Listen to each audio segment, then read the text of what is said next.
lilinawin ko po, ano, iba po yung depensa. Trabaho po yan ng abogado niya. Hindi ko po ito pong ginagawa ko, ito ay demokrasya. Kailangan nating daanan ito. Para sa akin, itong taong ito, may karapatan siya ng due process. Yun lang naman. Kailangan siyang dumaan. Kung ano yung dinadaanan ng lahat, kailangan niyang daanan din.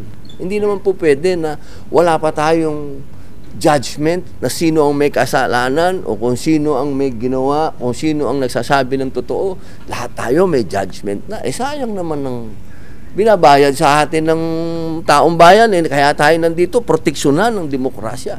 Narinig ko naman sa ibang senador, narinig ko si Senator Binay, narinig ko si Senator JB, narinig ko si Senator Lapid. Sinasabi nila virtual. Sabihin, online, ganun. Siguro, para sa akin, baka pwedeng i-offer yun.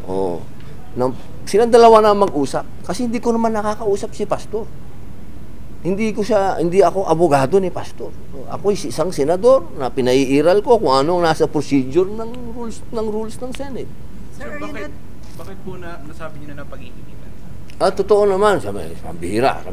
Ikaw naman, boss. May hearing sa House, may hearing sa Senate, may hearing sa DOJ, may hearing sa Amerikano. Pagka hindi ka pa naman pinag-iinitan nun, ewan ko na.